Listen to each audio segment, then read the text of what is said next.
Shalom saudara, saya ucapkan selamat tahun baru, selamat memasuki tahun 2022. Kiranya segala kebaikan Tuhan menyertai langkah saudara dan saya di sepanjang tahun ini.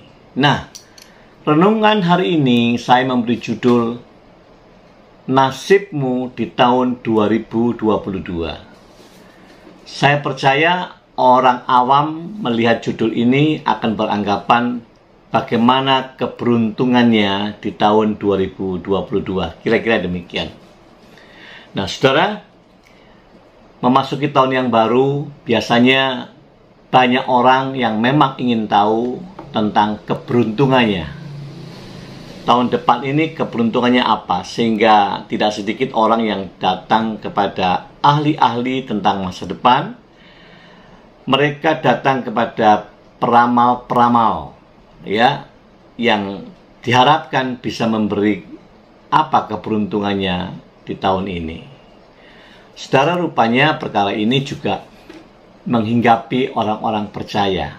Banyak orang Kristen yang masih percaya tentang ramalan-ramalan.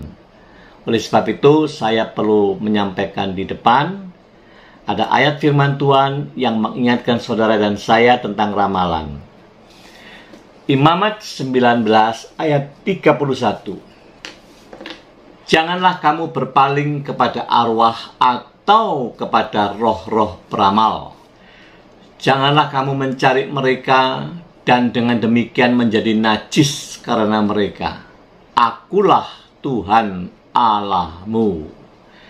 Lalu Imamat 20 ayat 6, orang yang berpaling kepada arwah atau kepada roh-roh peramal, yakni yang berzinah dengan bertanya kepada mereka, aku sendiri akan menentang orang itu dan melenyapkan dia dari tengah-tengah bangsanya.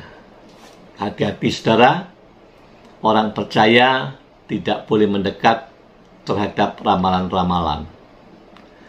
Lalu Ulangan 18 ayat 14 dikatakan, sebab bangsa-bangsa yang daerahnya akan kau duduki ini mendengarkan kepada peramal atau petenung, tetapi engkau tidak diizinkan Tuhan Allahmu melakukan yang demikian. Jadi orang Kristen, orang percaya itu tidak boleh mendekati perkara-perkara ramalan.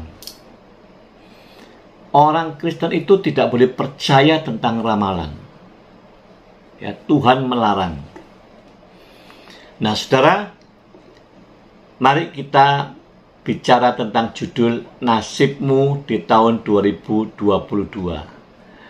Bicara kata nasib biasanya itu selalu bergandengan dengan kata takdir, ya. Ini merupakan isu yang rumit, ya, yang tidak gampang. Bicara dengan takdir dan nasib. Ini tergantung orang bagaimana mendefinisikannya, ya.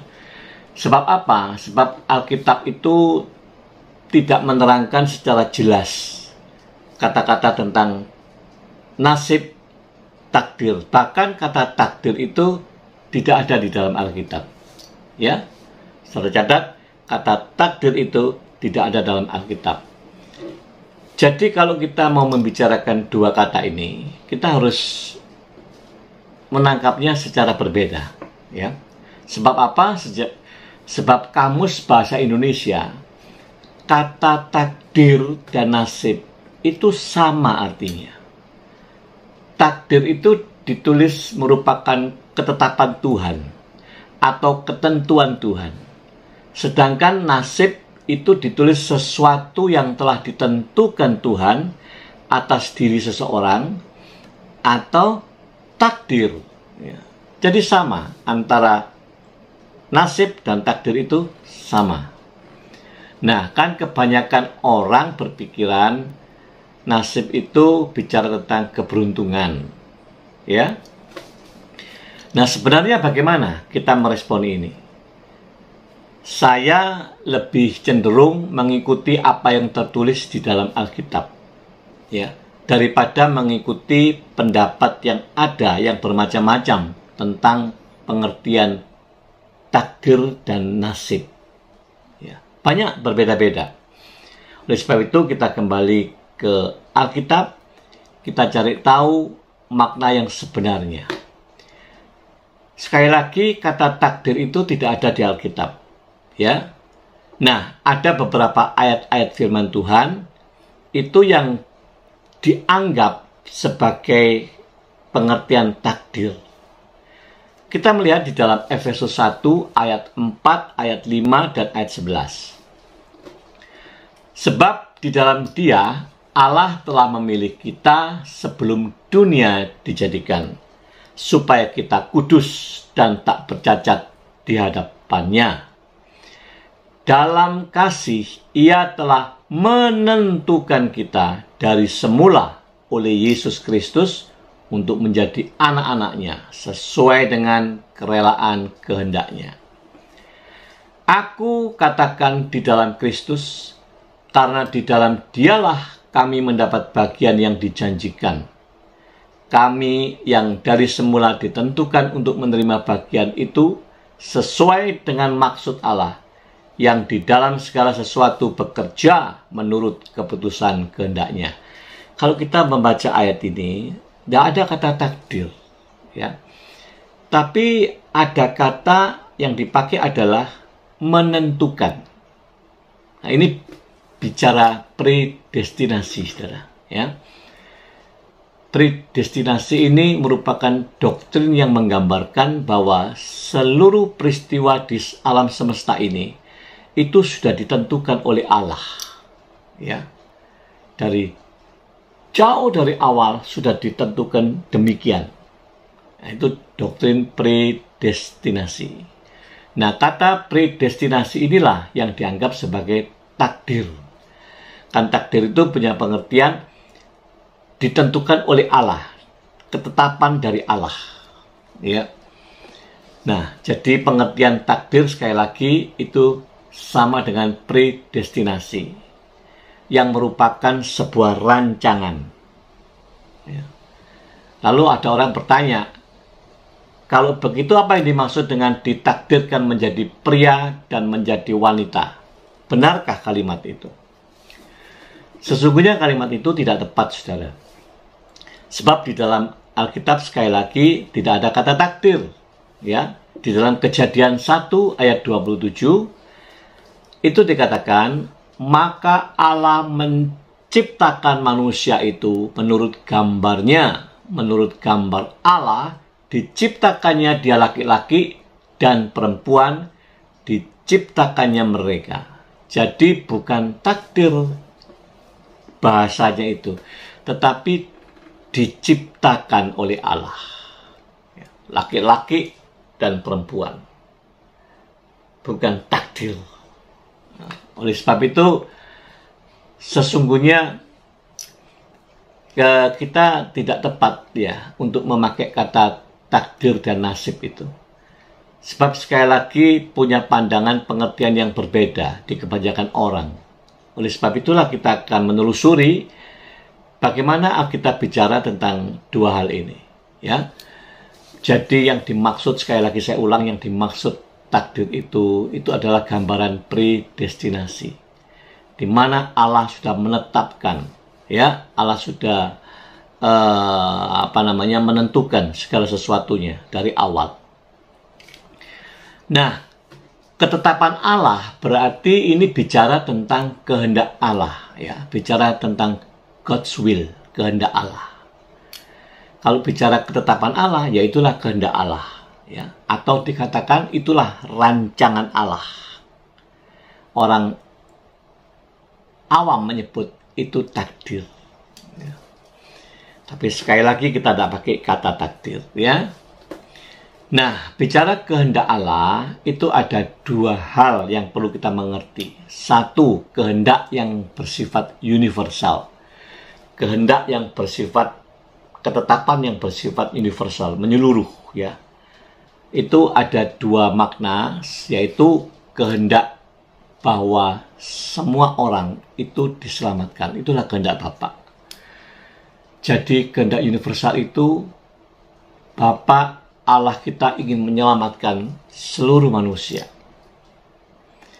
Itu tertulis dalam 1 Timotius 2 ayat 4. Yang menghendaki supaya semua orang diselamatkan dan memperoleh pengetahuan akan kebenaran. Ya. Lalu yang kedua dalam kehendak universal ini adalah kehendak Bapa semua orang dalam rancangan damai sejahtera dan punya pengharapan masa depan. Ini tertulis di dalam Yeremia 29 ayat 11. Sebab aku mengetahui rancangan-rancangan apa yang ada padaku mengenai kamu. Demikianlah firman Tuhan, yaitu rancangan damai sejahtera dan bukan rancangan kecelakaan, untuk memberikan kepadamu hari depan yang penuh pengharapan. Nah, saudara, jadi kehendak universal ini memang sebuah ketetapan rancangan Allah yang menyeluruh, ya, sebuah ketetapan ini bahwa manusia itu ingin diselamatkan. Yang kedua, manusia itu memang dirancang masa depannya itu kebaikan, ya, damai sejahtera dan punya pengharapan. Lalu kehendak yang kedua adalah kehendak yang berkaitan dengan free will-nya manusia. Kehendak yang punya hubungan tentang kebebasan manusia. Ya. Manusia ini kan punya kebebasan untuk memilih. Ya, free will. Kehendak bebas manusia. Bentuk pertanggungjawaban atas free will manusia ini dalam konteks Alkitab itu banyak tertulis di beberapa ayat. Ya. Antara lain dalam Amsal 22 ayat 8a. Orang yang menabur kecurangan akan menuai bencana. Saudara perhatikan ya. Orang yang menabur kecurangan akan menuai bencana. Lalu Amsal 14 ayat 23. Dalam tiap jerih payah ada keuntungan, tetapi kata-kata belaka mendatangkan kekurangan saja. Lalu Amsal 19 ayat 3. Kebodohan menyesatkan jalan orang, lalu gusarlah hatinya terhadap Tuhan. Bahkan di dalam Roma 13 ayat 3b dikatakan, maukah kamu hidup tanpa takut terhadap pemerintah? Perbuatlah apa yang baik, dan kamu akan beroleh pujian daripadanya. Maksud ayat-ayat yang kita baca ini menggambarkan, inilah prinsip tabur tuai. Ini prinsip sebab akibat. Nah, gambaran nasib itu sebenarnya adalah bentuk tentang tabur tuai. Itu nasib. Nah, jadi kalau kita bicara takdir dan nasib, nasib itu ada tertulis di beberapa ayat. Yang sesungguhnya juga di terjemahan bahasa Inggris atau bahasa aslinya itu tidak terlalu pas dikatakan nasib. Ya. Kalau takdir sekali lagi tidak ada di dalam Alkitab itu. Nah, kembali tentang kehendak yang berkaitan dengan free will, ini menggambarkan nasib berkaitan dengan hukum tabur tuai, berkaitan dengan sebab akibat. Itu nasib. Ya. Nah, kita kembali kepada judul utama. Judul utama kita adalah nasibmu di tahun 2022. Setelah kita mendapat gambaran Alkitab tentang nasib, berarti nasib itu bisa dirubah. Ya. Sebab gambaran nasib itu adalah gambaran tentang apa yang kau tabur, engkau akan tuai. Ada sebab, ada akibat. Sekali lagi, Alkitab memberi catatan bahwa nasib berkaitan erat tentang tabur tuai. Artinya, saudara bisa merubahnya tentang nasib. Ya, kalau ketetapan yang tadi digambarkan sebagai predestinasi, Allah itu memang mau menyelamatkan, memberikan keselamatan kepada umatnya. Allah itu memang merancang kebaikan kepada setiap umatnya. Itu ketetapan. Tidak bisa dirubah. Tuhan tidak akan merubah itu. Tapi bicara nasib, karena berkaitan dengan hukum tabur tuai, maka tentunya bisa dirubah. Ya. Jadi, apa yang telah kau tabur tahun 2021, tentu itu akan berdampak di dalam tahun 2022. Jadi apa yang kau tabur di tahun kemarin, akan kau tuai di tahun yang akan datang. Itu prinsipnya. Makanya banyak organisasi-organisasi sekuler maupun yang rohani, perusahaan atau mungkin gereja, biasanya di akhir-akhir tahun, mereka itu sudah melakukan yang disebut goal setting. Mereka mulai menyusun program kerja, goal setting, rancangan-rancangan kerja untuk tahun depan. Nah, kalau kita bicara goal setting, berarti kan bicara tujuan goal. Tujuan tanpa perencanaan itu hanya menjadi harapan belaka. Jadi tiap tahun cuma punya harapan-harapan. Maka itu tujuan itu harus dalam bentuk rancangan perencanaan. Ya. Nah, saya akan membagi goal setting itu dalam dua perkara. Yang pertama, goal setting tentang harta duniawi. Ini banyak dikejar oleh orang, ya. Banyak orang berlomba-lomba membuat goal setting untuk meraih tujuan, meraih sesuatu. Dan biasanya bicara tentang hal-hal duniawi. Kalau perusahaan merancangkan goal setting, tentu itu sifatnya duniawi, ya, materi. Bicara tentang harta. Nah, ini yang saya sebut faktor yang sekunder.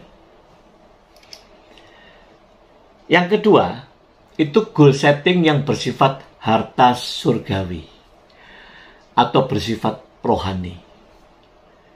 Goal setting yang ini yang saya anggap ini yang primer, yang utama. Nah, saudara, manusia ini waktunya terhabiskan oleh perkara-perkara tentang duniawi. Mereka terus membuat goal setting tentang perkara harta dunia, kepuasan-kepuasan dunia. Tapi mereka lupa tentang goal setting rohani yang bersifat kekal. Goal setting dunia ini ada batas waktu, saudara. Setelah itu selesai. Ingat, manusia mati hanya satu kali. Tetapi manusia itu akan hidup terus. Nah, perkara goal setting sekunder yang saudara rutin kerjakan setiap tahun dengan segala mimpi, angan-angan, keinginan, Anda menaruh perhatian dan fokus yang kuat untuk meraih itu semua. Tetapi kita lupa satu sisi yang lebih penting, yang membawa kekekalan, yang terus dalam perjalanan hidup saudara. Kita melupakan perkara yang paling penting.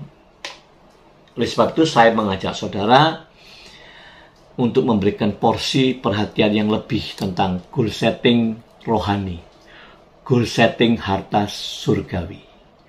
Bukan menumpuk harta di bumi, tetapi kita melakukan sesuatu di bumi untuk menumpuk harta di surga. Saudara, dua goal setting ini sama-sama membutuhkan yang disebut komitmen. Butuh suatu tekad yang kuat, yang keras. Ya. Kalau tidak ada komitmen, maka goal setting itu kembali lagi hanya goal setting yang kosong, merupakan pengharapan-pengharapan saja. Jadi bagaimana nasibmu di tahun 2022? Jelas sangat tergantung dari goal setting yang benar dan tepat yang saudara buat. Nasib itu ya di situ. Sebab nasib berkaitan dengan tabur tuai. Ya. Keadaanmu ke depan itu tergantung apa yang kau tabur, kau tuai. Goal setting yang benar dan sehat dan tepat, serta eksekusi yang baik, itulah menentukan bagaimana nasib kita. Saudara, sesuatu yang rumit ini sebetulnya kalau kita berpikirnya dari sudut Alkitab, maka akan menjadi cair. Ya, kita dibingungkan takdir dan nasib ini karena istilah-istilah dari dunia yang berbeda-beda definisi. Tapi Alkitab sekali lagi jelaskan, menggambarkan bahwa takdir itu tidak ada kata takdir itu. Ya, yang ada ketetapan Tuhan atau istilah predestinasi. Memang Tuhan sudah merancangkan keselamatan buat umatnya. Sedangkan nasib bersentuhan erat dengan prinsip tabur tuai. Oleh sebab itu, nasib berarti bisa kita kendalikan. Bisa diubah. Ya. Jadi bagaimana nasibmu di tahun 2022 tergantung bagaimana engkau menabur, ya. Sebab akibat itu berkaitan erat dengan nasib. Saudara, sekali lagi, karena kita punya goal setting rohani, goal setting kekekalan, maka dalam setiap rancangan apapun saudara memasuki tahun ini, mari kita membaca Yakobus 4 ayat 13-15. Judul daripada perikop ini, jangan melupakan Tuhan dalam perencanaan. Saya akan bacakan. Ayat 13. Jadi sekarang, hai kamu yang berkata, hari ini atau besok kami mau berangkat ke kota Anu, dan di sana kami akan tinggal setahun dan berdagang serta mendapat untung. Ayat 14. Sedang kamu tidak tahu apa yang akan terjadi besok. Apa arti hidupmu? Hidupmu itu sama seperti uap yang sebentar saja kelihatan lalu lenyap. Sebenarnya, kamu harus berkata, jika Tuhan menghendakinya, kami akan hidup dan berbuat ini dan itu. Ini maksudnya, saudara, jangan berjalan sendiri. Baik engkau melakukan goal setting yang sifatnya sekunder, goal setting tentang harta duniawi, jangan mengandalkan kekuatanmu sendiri. Sebab engkau seperti uap hidupmu. Sebentar ada, sebentar udah hilang. Jadi saudara dan saya diminta, libatkanlah Tuhan dalam setiap rancangan-rancanganmu. Sebab kita ini nggak tahu ada apa di depan, nggak ngerti, saudara. Ya. Sebab itu, tempatkan dirimu, hatimu kepada Dia yang Maha Tahu. Libatkan Tuhan di dalam setiap rancanganmu. Itulah goal setting yang harus kita kerjakan. Tapi mari menaruh porsi yang lebih di tahun ini, bukan cuma goal setting yang sekunder, yang sifatnya materi duniawi, tetapi kita menaruh perhatian lebih terhadap goal setting rohani. Goal setting harta surgawi. Dua-duanya membutuhkan komitmen, membutuhkan tekad, niat yang kuat dari saudara dan saya. Mari, saudara, masuki tahun 2022 ini dengan sesuatu yang baru dalam hidup saudara. Jangan terus melakukan hal-hal yang sekunder terus, tapi yang premier, yang utama, yang segala-galanya kita kerjakan di awal tahun 2022. Milikilah sesuatu yang lain. Misalnya, kalau saudara tahun-tahun kemarin, saudara tidak pernah punya melatih diri habits untuk membangun manusia rohanimu dengan rajin membaca Alkitab, rajin masuk dalam perenungan. Nah, tahun ini saudara mulai masukkan dalam programmu, goal settingmu.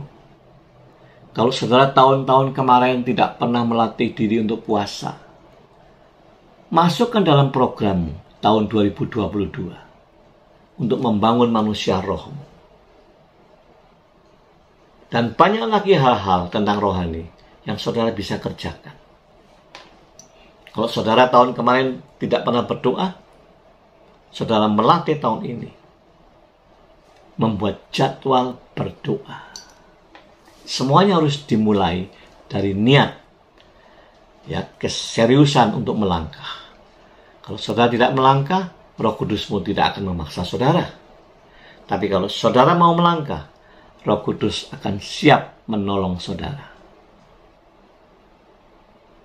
Demikian firman Tuhan, mari kita masuk di dalam doa. Bapa di dalam surga, di dalam nama Tuhan Yesus Kristus, kami semua mengucap syukur Tuhan. Kalau memasuki tahun yang baru ini, kami kembali juga diingatkan.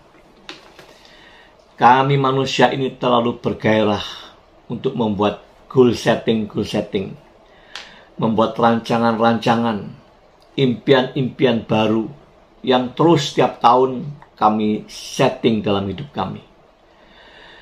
Tapi itu hanya perkara-perkara sekunder, hanya perkara-perkara materi, harta duniawi. Tapi kami lupa tentang perkara-perkara yang hidup kekal, yaitu goal setting tentang rohani, harta surga. Tuhan, kami mengerti apa yang dikejar manusia itu sifatnya hanya sementara, sangat pendek waktunya. Tetapi kami diingatkan untuk mengejar sesuatu yang panjang, kehidupan kekal, yang membawa kepada kehidupan kami bersama Kristus. Oleh sebab itu sekali lagi Bapa, biarlah memasuki tahun yang baru ini, kami berani mengambil langkah yang berbeda, mengubah komitmen kami tentang goal setting rohani. Sebab kami tahu Tuhan, disitulah yang disebut nasib kami itu akan ditentukan. Bagaimana nasib kami tahun 2022 tergantung apa yang kami taburkan. Terima kasih Tuhan Yesus, Roh Kudus yang baik. Engkau memberkati seluruh jemaat-Mu dimanapun mereka ada, mereka yang mendengarkan kebenaran ini. Biarlah mereka memasuki tahun yang baru ini, mereka disadarkan punya komitmen sesuatu yang baru dalam hidupnya. Terima kasih Bapa. Dalam nama Yesus. Haleluya. Amin. Demikian saudara renungan kita hari ini tentang nasib tahun 2022. Kita akan bertemu kembali minggu depan dengan tema yang berbeda. Tuhan Yesus memberkati.